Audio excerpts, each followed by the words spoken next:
There's some big moments and huge twists ahead on Coronation Street next week according to new spoilers. More than one character is forced to explain themselves, as others seek justice. There's new romances, new beginnings and a revenge plan for more than one character. As one character continues to hide her turmoil after a health discovery, others are forced to reveal what they have been hiding, it seems. Things simmer on between Abby Franklin and her brother-in-law Kyle Webster next week, as they keep their moment in the car park from Abby's husband Kevin. But it all blows up when Abby accuses Kyle of deliberately coming between her and Kevin, after their clear spark and him asking her out. Kevin demands to know what's gone on, but will they admit the full truth? Soon Kyle faces having to fly back to Germany as his business is about to go bust. Kevin's gutted and wishes he could help while Abby's keen for him to go, but what will Kyle decide? Meanwhile, Kevin and Kyle's sister Debbie hides her possible dementia diagnosis from them, and next week she has a visit to a memory clinic and is booked in for an MRI. Later, Debbie summons her family to the hotel and tells them life is for living and she intends to do just that, but will she reveal what's going on? Todd Grimshaw is continuing to struggle next week, after viewers learned of his new lover Theo Silverton having a secret wife. The plot continues next week as there is another shocking bombshell. Todd is left reeling when Theo and wife Danielle arrive at the Undertaker's with their teenage son and daughter. Theo has kids, not just a secret wife, and Todd is left in turmoil over their fling. Theo wants to know why Todd is blowing hot and cold, but what will he say? Soon Todd is left begging Sarah Platt to go and find Theo after a mystery text comes through, but what's happened?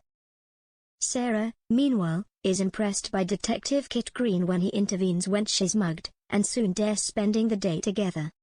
Later in the week she plans a date with him only to be stuck with Todd and Danielle, who joins them for a drink. Danielle wrongly assumes they are an item with Sarah forced to play along, only for Todd to kiss Sarah to wind up Theo, and it's seen by Kit, leaving Sarah mortified.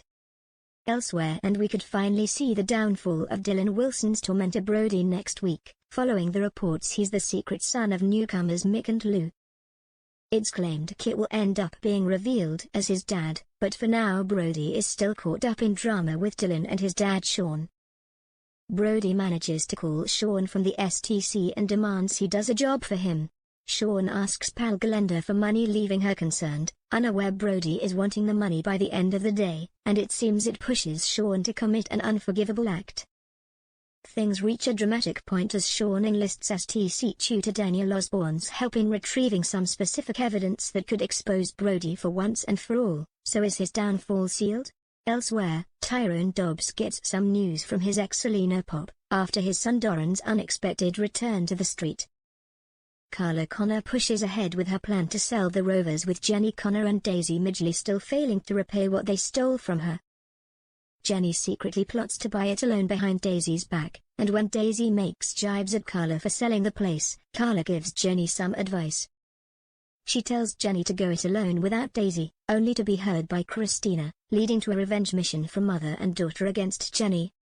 Lou is causing trouble next week too, as she offers a helping hand to Gemma, before applying for a job at the salon.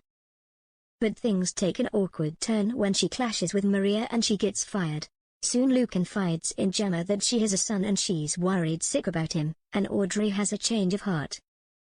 Finally next week Dee Dee Bailey's voice is finally heard, as she continues with her complaint against the midwife and the hospital where she suffered a horrendous birth ordeal. Dee Dee nearly died and had to undergo emergency surgery after going into labor and being ignored. With her treatment delayed only to be told she was suffering from preeclampsia, Dee Dee sadly had to have an emergency hysterectomy, meaning she can't have any more children. Next week she continues with her complaint, and the midwife blamed says she's sorry for what she went through but none of it was her fault. When Dee Dee is advised to drop the complaint, she stands her ground, and points out that she was a victim of racism. Dee Dee bumps into a man named Wes on the street and recognizes him from the hospital, unaware that he's Zoe's brother. When the investigation leads to Dee Dee being told the hospital found no wrongdoing, she attends a support group with women who have suffered a traumatic birth experience. Later in the week we see Dee Dee reveal that black women are 4 times more likely to die during childbirth, shocking her friends, while she also informs Asha that if the hospital won't hold Zoe accountable then she'll have to do it herself.